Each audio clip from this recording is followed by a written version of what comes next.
I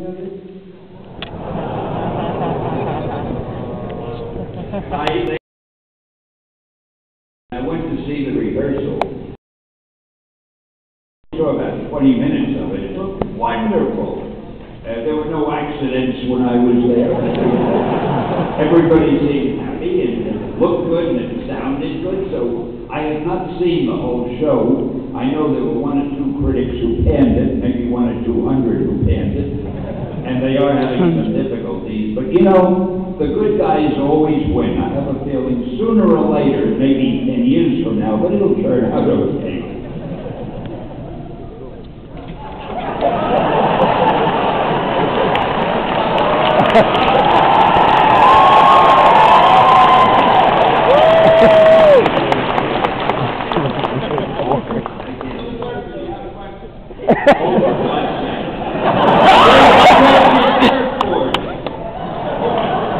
Well, don't walk up, fly up.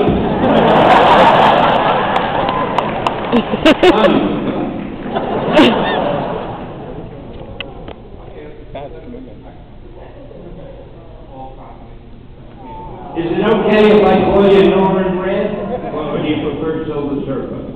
Either one is fine. I actually have a Silver Surfer question. The Silver Surfer is Marvel's one noble, poignant, and some would say tragic characters.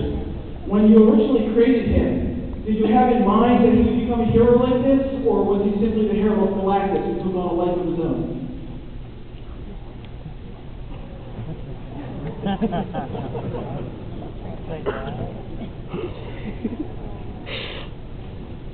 Tell you what happened with the Silver Surfer. I had told Jack Kirby I wanted a story, I wanted a feature, a villain called Galactus who destroys planets and how he's coming to destroy the Earth. And I gave him a lot of details about the story. I never gave him a script. I would just tell him what I wanted in the story and I let him do it his own way.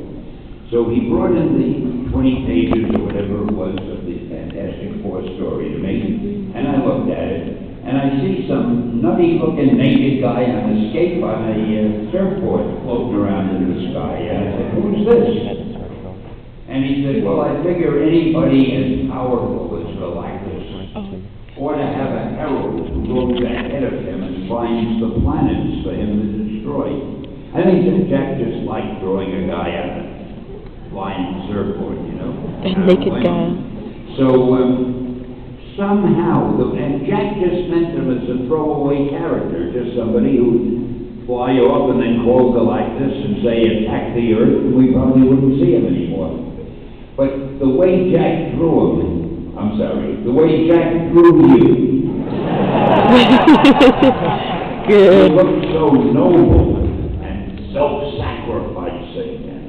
There was something so dramatic looking about the surfer that I said to Jack, I want to use him more. Let's get an origin for him. How did he happen to be the Silver Surfer? And on. And then I planned how we would use him. And I wanted to make him a character who would always be wondering why we had so many problems on Earth, because we have such a wonderful planet that we live on. It gives us food, change of season. We have every day's paradise. And yet we're always having wars and poverty and crime. And the Silver Surfer figured, we're mad. Why are we this way? And I thought I could get a lot of my corny philosophical feelings into the story with the Silver Surfer. And that's probably the longest answer you want to hear. So. But that's what happened, and that's how the Silver Surfer came to be. That's how you came to be, and you've done it. Feeling about that.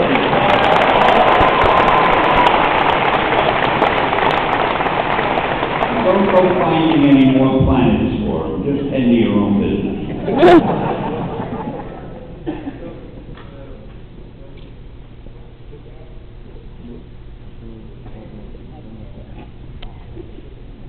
Out of all your favorite superheroes, who's your favorite? Me.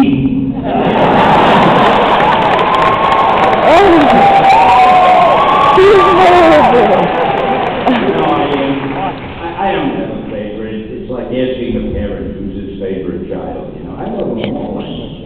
I I have to confess something. I'm my biggest fan. When I think of the characters that I had a hand in creating, I can't get over it. I love them, and so they're all my favorites, really. I have to love them. I mean, if not for them, I wouldn't be standing here talking to you.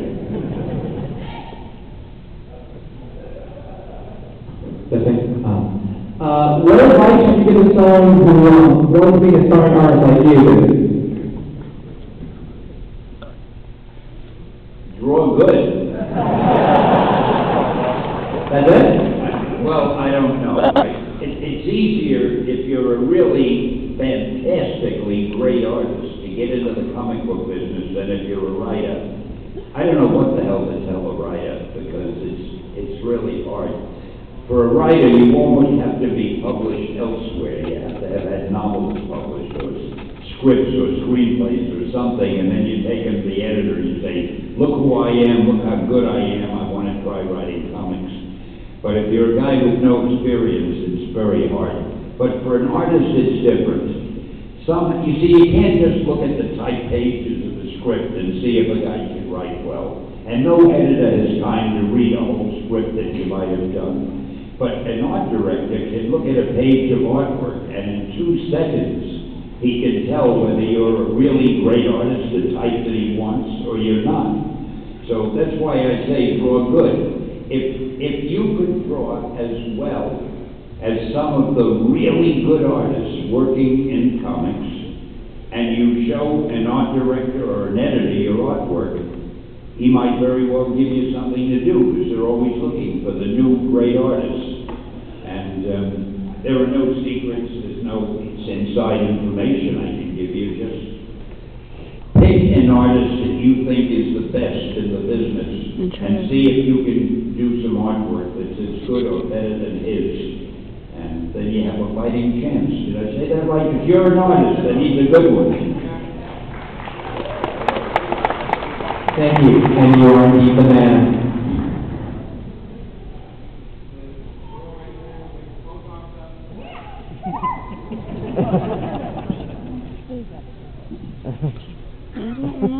Hi, first of all.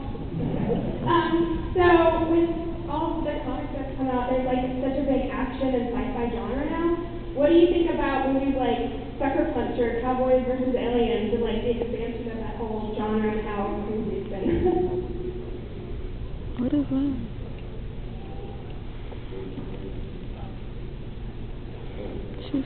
Well, I haven't seen Cowboys and Aliens. Frankly, I haven't seen Sucker Punch yet.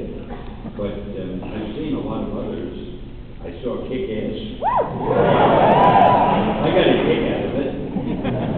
I love anything that's different, you know, any kind of movie or story that has a different angle.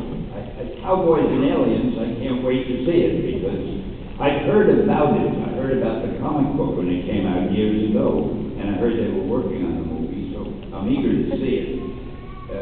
Usually I don't watch too many movies because I'm too busy working all the time. I try to watch our own Marvel movies, of course, and Hal has a few movies that I'm not allowed to talk about yet, but they'll be coming out in the next year or two. At the next convention, I'll be able to tell you about them. The chances are I'll see them.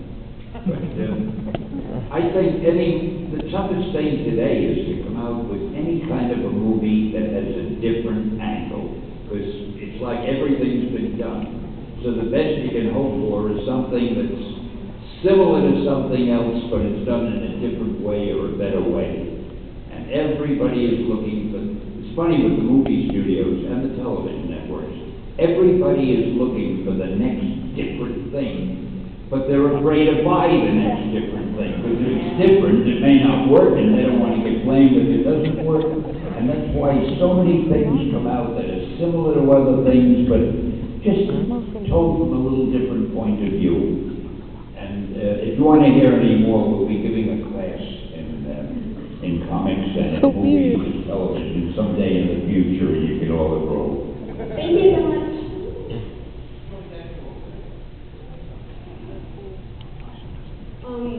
Is there any superhero that you want to have his or her on a movie that doesn't know what you're talking about? Is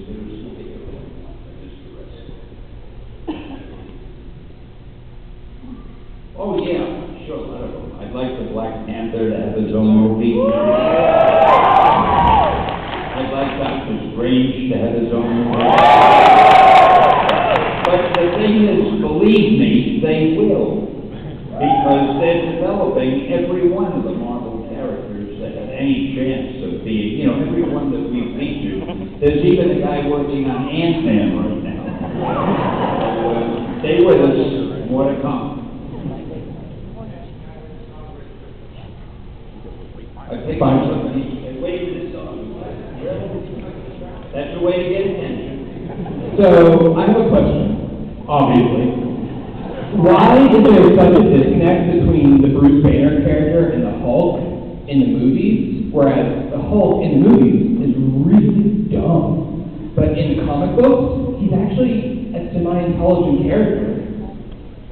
Like, Who's talking? Was there a difference between the Hulk in the movies and in the comic books? In the movies, he's really dumb. yeah. Oh, he did get it. Like, Clearly, I want that man around. Anyway, it's something that I have thought about a lot myself. There are two things that were changed drastically from the movies to the, from the comic books to the movies. One was the Hulk. As you may remember, in the comic book series, and